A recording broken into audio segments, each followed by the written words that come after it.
My brother moved in after losing his job, then got my wife pregnant while I was away. Now my parents expect me to support them all. Hey everyone, I'm kind of writing this on a whim, not really sure why. Maybe I just need to get it off my chest. So, here's the deal, I'm a 32-year-old guy, and the main players in this story are me, my wife Sarah, who's 30, my younger brother Tom, who's 27, and my parents. Sarah and I were married for 5 years, living in a cozy 3-bedroom house with a small yard that I bought before we got hitched. I always felt like Tom was the favorite kid. My parents seemed to shower him with more attention and help because he was a bit wild. I had a job that paid well but required me to travel sometimes for a week or two. Meanwhile, Sarah worked part-time. Our marriage was mostly good, with the usual couple arguments but nothing too serious. About a year ago, Tom lost his job again, and he was staying with my parents. He's never been great at holding on to jobs. My parents asked if he could crash with us for a bit until he got back on his feet. I wasn't thrilled since Tom and I weren't super close, and he was always more of a taker than a giver. But Sarah thought it would be okay and said it might be good for him to have some support. So, I reluctantly agreed, and Tom moved into our spare room. Initially, it was fine. He claimed to be job hunting and helped around the house a little. But soon things took a turn. I'd come home to find Tom and Sarah laughing and watching movies together, and I felt like the third wheel in my own home. I brushed it off as jealousy or being worn out from work. My job trips started increasing, and I was away more often for a major project, which meant good money and a possible promotion. But whenever I was home, Sarah felt distant and was glued to her phone, claiming she was just texting friends. Tom was always around, supposedly still job hunting but not really putting much effort into it. I got a gut feeling that something was off. Once, I came home early from a trip without telling Sarah, hoping to surprise her. Her car was there, as was Tom's beat-up car. I walked in to find them in the kitchen making coffee, but their startled reaction and the way they exchanged looks made my stomach turn. When I asked Tom about the job search, he muttered something vague, and Sarah quickly changed the subject to my trip. I tried convincing myself I was just imagining things. Before my next trip, I secretly installed a couple of security cameras inside the house, hidden on high shelves in the living room and kitchen. I didn't tell Sarah because I knew she'd question why, and I didn't have a non-accusatory answer. Tom wasn't home at the time. I felt guilty, like I was being sneaky, but I needed to know what was happening when I wasn't there. The cameras recorded to a cloud server I could check on my phone. On the 4th day of my trip, I couldn't resist checking the footage. I saw Tom and Sarah on my couch, kissing intensely, and then taking off their clothes. I was speechless and turned off the feed, feeling sick to my stomach. The next day, I checked again. More of the same. They were playing house in my absence, holding hands, cuddling, cooking together, and even sleeping in my bed. I had tons of evidence saved, but I kept quiet. I finished the trip, but it was the longest 2 weeks of my life. I felt a mix of rage and numbness, knowing what I had to do. When I got back, I headed to the house without warning. It was a weekday morning, and they were in the kitchen laughing, with Sarah sitting on Tom's lap. They froze when they saw me. Sarah went pale, and Tom looked angry then scared. He actually had the nerve to ask what I was doing there. In my house. I calmly told him that's where I live, or used to, at least. Sarah started crying and said, "It's not what you think." I replied, "Oh, I think it is. Seems like you two have been having a blast while I've been working." Tom stood up, trying to act tough, and said, "So what if we have? She doesn't love you anymore. She loves me." I looked at Sarah, who was still crying, and asked, "Is that true, Sarah?" So there I was, asking her what was up, and she just nodded, still staring at the floor. "I'm sorry," she whispered, like that would fix everything. She didn't plan on me finding out like that, apparently. I couldn't help but ask, "How exactly did you plan for me to find out? Or were you just going to keep crashing at my place with my brother while I picked up the tab?" They both just stood there, speechless. That's when I told them about the cameras and the fact that I had videos. The look on their faces was priceless, pure panic. Tom lost it and started yelling, calling me all sorts of names, saying I was a creep for filming them. Meanwhile, Sarah just cried even more. I told them to pack their stuff and leave. Tom, being hot-headed as usual, tried to swing at me, but I dodged it. I wasn't looking to get into a brawl, just wanted them out of my life. He took another swing but ended up tripping over a chair and smacking his arm on the table. He made it seem like he'd broken it with all the yelling he was doing. Sarah rushed to him, acting like I wasn't even there. I repeated myself, "Get out, just pack your bags and go." Eventually, they went to my bedroom, their temporary crash pad, and threw their stuff into bags. Took them about an hour, during which I just hung out in the living room, listening to Sarah's sobs and Tom's empty threats. When they were finally ready to bail, Sarah stopped in front of me, looking lost and saying, "I don't know what to say." I just shrugged it off, telling her there wasn't anything left to say, and watched them drive away in Tom's beat-up old car. As soon as they were gone, I locked the door, feeling like the whole place needed a deep clean. Next day, surprise surprise, my phone starts blowing up with calls from my parents. Of course, Tom and Sarah had run straight to them. Before I could even say hi, my mom's yelling at me, asking how I could just kick my own brother out like that, and be so heartless towards Sarah. I tried to lay it out for them, explaining what had gone down, but then my dad gets on the line. He was calmer, sure, but still on their side, saying stuff like, "These things happen. Tom and Sarah are in love. They're just starting their lives together." And then comes the kicker, my mom jumps back into the convo, saying I should support them because I have this big house and a good job while they're just, starting out. I was absolutely floored. Support them? After what they did? I asked if they really expected me to financially support my wife and brother after what they pulled. My dad said I needed to do the right thing, reminding me that Tom's my brother and Sarah's basically family. Unbelievable. The right thing would have been them not betraying me in the first place. But they just kept going, calling me names for not bending over backwards to help Tom and Sarah out. I told them I was filing for divorce, which made my mom cry, and my dad suggested maybe it was partly my fault since I traveled so much for work. That's when I hung up, couldn't take it anymore. I hired a lawyer that same day. Those following weeks were a blur of rage and paperwork. I put in new locks, officially started the divorce process, and found out Tom and Sarah were shacking up with my parents. My folks kept pestering me, saying I should give money to Sarah or even the house, claiming Tom couldn't support her. Yeah, obviously, he couldn't. Fast forward 3 months, the divorce is chugging along. We had one mediation session where Sarah showed up with her lawyer. Tom was lurking outside like some weird bodyguard. My parents were there too, trying to chat up my lawyer, but I ignored them. Sarah didn't ask for much, looked pretty broken, and we sorted the asset division easily since the house was mine before we got hitched. My lawyer made sure she couldn't touch it. Then, just when I thought things were wrapping up, my lawyer rings me up. Turns out Sarah's lawyer reached out, she's pregnant. Apparently, she's a few months into it, meaning the timeline is pretty tight and it might be mine. My parents are over the moon, seeing it as some divine sign or whatever and pressing me harder to reconcile for the baby's sake. They're even suggesting Tom would make a great uncle dad, or something equally bizarre. They want me to stop the divorce, bring Sarah and Tom back into the house. I'm totally stretched thin with all this. A baby, if it's mine? I always hoped to be a dad, but not under these messed up circumstances. My lawyer suggested a paternity test, and of course, I agreed. Sarah says it's mine, but we need to know for sure. Meanwhile, my parents are making my life hell, calling my work, my friends, and painting me as the bad guy who's ditching his pregnant wife and kid.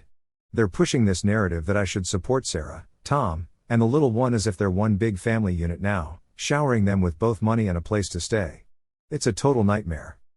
If you haven't yet, please subscribe. And hit the notification bell to stay updated with more crazy real-life stories happening around you. So, here's the situation. They're basically threatening me, saying if I don't do what they want, they'll tell everyone I'm a terrible person. Tom's been sending me these scary texts like, "You'll pay for this. And there's this baby that really needs a stable home." I'm definitely not getting back together with Sarah. Nope, that's definitely not happening. We're moving forward with the divorce. But I'm kind of stuck on what to do next. What should I do about my parents? About Tom? If it turns out the baby is mine, I know I've got responsibilities, but I just can't have these people in my life. My parents seem to think I should just forgive everything, open up my wallet, and let all of them move in. They even think Tom should be able to play dad while I fork out all the money. Am I wrong for wanting to completely cut them off, even if it starts a huge fight? I just feel trapped and furious. Got any tips on how to handle my parents and all these money issues, especially with a potential baby involved? Update time. It's been a couple of months since I first posted. First off, thanks a ton for all the messages and comments. I went through a lot of them, and it made me feel less crazy for being this frustrated. Tons of people wanted more details about the confrontation and how my parents have been acting, so here's the scoop. People were asking if Tom actually got hurt when he fell. Nope, he didn't break his arm, just ended up with a bruise. He did go see a doctor the next day, probably my parents' idea to make a big deal out of it or get some sympathy, and it was just a sprain. He went around with a sling for a week, purely for the drama. Some folks were curious if Sarah said anything to stand up for herself during the argument. Not really. She mostly cried and apologized a few times. When Tom lunged at me, she shouted, "Tom, no," but didn't physically try to stop him. After he fell, all her focus was on him. When I told them to pack up and leave, she just nodded and helped him. She was clearly on his side. As for my parents, they've been going all out to make me look like the bad guy. They even called my boss. Luckily, my boss is super reasonable and knows me well, so he took my side and basically told my parents to stop bothering his employee. They also sent a long email to my aunt and uncle, who is my dad's brother, making me out to be a monster. My aunt actually called me, and once I explained everything, she was shocked at how my parents and Tom were acting. She's been there for me, which was a nice little silver lining. A lot of people said I needed a really good lawyer, and I'm happy to say, I've got one. He's straightforward and no nonsense, a real rock. He pushed to have the paternity test done through official channels, no at-home kits. Reading through all your comments and talking to my lawyer made me realize how absurd their demands were. My parents' argument that I should support Tom because he's with Sarah and possibly my child was just bonkers. Tom's an adult who made his choices, and so did Sarah. The main thing on my mind was the baby. If the child is mine, I definitely want to be a part of its life. But I also knew I couldn't let my parents, Tom, or even Sarah manipulate me using the child.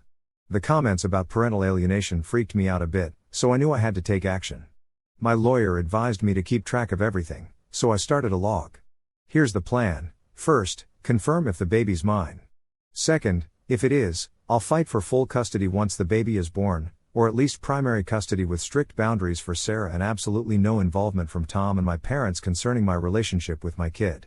Third, cut my parents and Tom completely out financially and emotionally. Burn all the bridges they thought they could use. Lastly, wrap up the divorce ASAP. After making those decisions, my path forward was pretty clear. We scheduled the paternity test, and let me tell you, the appointment was intense. Sarah was there, and Tom was outside, pacing around like a caged animal. My parents showed up and tried to chat with me in the waiting room. I just ignored them and stared straight ahead, following my lawyer's advice not to engage. Sarah looked super stressed and quietly said, "It's yours." "I know it is." I didn't say anything back. The results came in 2 weeks later. My lawyer called me, and yeah, the baby is mine. I felt this huge wave of something. Not joy, not really sadness, just this heavy feeling of responsibility. This was real, I was going to be a dad. My lawyer got to work on filing for full custody right after the baby's birth. Once paternity was officially confirmed, we let Sarah's lawyer know we were serious about seeking full custody once the baby arrived. We laid out our reasons: Sarah's cheating, her chaotic living situation with my parents and Tom who doesn't have a job, Tom's aggressive behavior, the threatening texts from him, the attack incident, and my parents' manipulative and harassing ways. We made it clear these issues made Sarah unfit to provide a stable, healthy environment for a child, contrasted with my stable home, good job, and supportive network. Then came the part about cutting ties. When my parents found out about my plan to file for custody and the reasons why, they called me, yelling and crying. My dad was all, "How could you try to take her baby after all you've done?" I told him, "It's my baby, too, and I'm not going to let that child grow up in the chaos you've all created. We're going ahead with the filing as soon as the baby is born." My mom called me an unnatural son and a monster and said, "You'll regret this. Tom will be a father to that child. He already loves it." I replied, "Tom won't have any legal rights and will stay away from my child, and so will you if you keep this up." Then, I told them I wouldn't be taking their calls anymore. Any serious family stuff would need to go through other channels. So, here's the scoop: if there are any health issues with relatives who aren't directly involved, everybody's got to go through my aunt. As for anything to do with the baby or the upcoming legal stuff, Sarah's lawyer should just hit up my lawyer. I made it clear I was done with the drama by blocking their numbers. Yep, actually did it.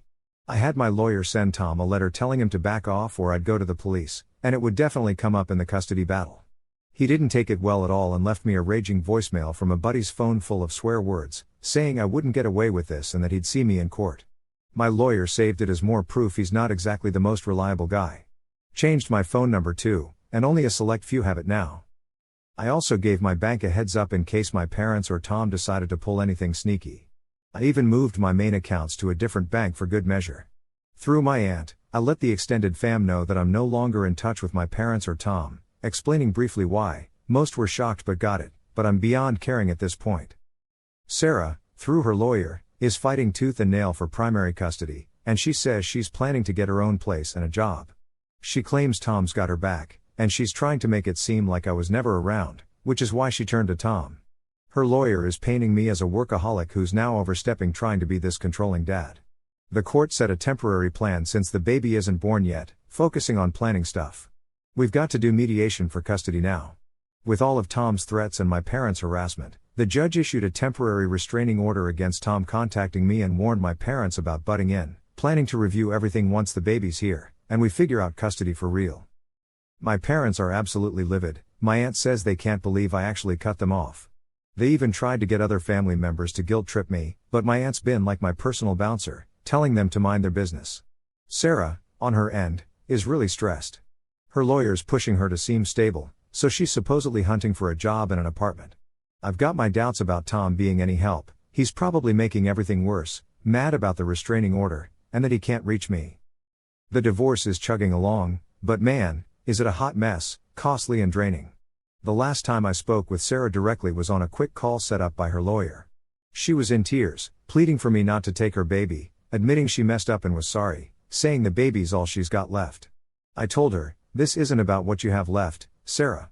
It's about what's best for my kid, and that doesn't include Tom or my parents' toxic games. Let the court decide. She started to beg, but I ended the call there. I've got to stay strong and not be swayed by emotions. Now, the house is super quiet, and I'm focusing on prepping for the baby and gearing up for what's likely to be a nasty court battle. They might try all sorts of underhanded tricks, but I'm ready for whatever's coming. Not sure what the future holds, but I'm done letting people walk all over me and use my kid. Update time. It's been 2.5 years since my last update, and lots has changed. Baby Daniel was born about a year ago. Right when he was born and his birth was officially recorded, my lawyer went ahead and filed for full custody. The legal drama that followed was just as intense, if not worse, than I'd anticipated. The divorce wrapped up a year ago and was pretty straightforward since we didn't have a lot of shared stuff, plus the house was mine before marriage. Thanks to some damning video evidence, Sarah's chance of winning spousal support went out the window, but she still tried, probably egged on by Tom and my parents. The custody fight over Daniel was brutal. Sarah's lawyer pushed hard, arguing since Daniel was a newborn and Sarah planned to breastfeed, she should have him most of the time during the early years. They tried to paint me as this workaholic who's too emotionally closed off to be a good single parent, saying taking a newborn away from his mom would be harmful. They brought up my work trips and accused me of being spiteful. But my lawyer was on it. We focused on Daniel's safety and stability being the most important, showing all evidence, videos of Sarah's affair showing bad judgment, Tom's threatening messages and aggressive outbursts, and my parents trying to undercut me as a dad. An expert child psychologist testified about the potential harm of growing up in an unstable environment with influences like Tom and my parents. They explained how safe attachment could be formed with a dad as the primary carer and how breastfeeding could be managed through visits and expressing milk, if Sarah cooperated. The court process was drawn out and exhausting. Sarah was frequently in tears. Tom, when he bothered to show up, was often scowling from the back until his behavior got him kicked out. My parents glared daggers at me from the audience pretty much every day, trying to corner me outside the courtroom until my lawyer intervened. The judge took the newborn care argument seriously but was just as, if not more, worried about all the evidence of instability. Reluctantly, the judge set a highly conditional temporary plan for the first 3 months, where Sarah could care for Daniel primarily only if she met strict conditions. So, things got pretty strict and intense. Sarah had this whole checklist she needed to tick off to prove she could be a stable mom. First up, she had to find her own place to live, nowhere near Tom or my parents, and she had only 2 weeks to do it. Plus, a social worker had to give the thumbs up. Then, Tom wasn't allowed anywhere near the kids, Daniel and Sarah, with a restraining order slapped on him. My parents couldn't see Daniel either, and they could only have limited visits with Sarah, without bringing Daniel into it or messing with my role as his dad. Sarah also had to dive into parenting classes and therapy, and she had to be cool with a social worker dropping by. For me, I got the green light for lots of visits with Daniel, including overnights as he got older, which was awesome for bonding. I was in charge of all his medical stuff, and I got set up with child support. This was Sarah's big shot to show she could create a stable environment. She did find a tiny apartment, but within a month, it was clear she was struggling. The social worker noticed my parents hanging around her place way too much, and Tom was spotted nearby, which was a big no-no. Sarah was skipping therapy, and she seemed to be still under Tom and my parents' influence, who were probably telling her the court's rules were unfair. My lawyer stepped in for an emergency review. After looking at the reports and hearing about Tom's antics, the judge decided Sarah couldn't keep Daniel safe from bad vibes or provide the needed stability, even with the court support. The temporary setup was scrapped. After this trial run didn't work out, I got sole legal and main physical custody of Daniel. The judge pointed to Sarah's flubbed conditions, bad judgment, and unstable situation, citing Tom's ongoing risk and my parents' meddling. The judge acknowledged the importance of mom bonding but said Daniel's safety and environment mattered more. Sarah got supervised visits, managed by a professional service she had to pay for. This was a big win for my lawyer, ensuring Daniel stayed safe and Sarah wasn't pressured by Tom or my parents. Initially, she got to see him twice a week for a few hours. She could breastfeed during visits if she wanted. There were strict rules: no Tom, no parents. If she broke them, she'd lose visitation. As for Tom, the restraining order against him was made more permanent. He had to stay at least 500 feet away from me, my house, work, and Daniel's daycare. His courtroom drama and threats pretty much sealed the deal against him being a caregiver. My parents were completely cut off. After the final ruling, they tried sneaking messages through my aunt, claiming I ruined the family and snatched their grandkid, setting Sarah up to fail. My aunt told them to back off. They even showed up at my house once, but my new security cameras caught them, and I called the cops. They got a trespassing warning and haven't tried again. My aunt tells me they're bitter and blame me for everything, bad-mouthing me to anyone who'll listen. Our relationship is non-existent now, which feels weird, a mix of relief and emptiness. Life with Daniel is my new normal. Being a single dad is tough, tougher than I thought, but he's such an amazing little guy. I'm juggling work by staying home 3 days a week and having a great nanny on office days.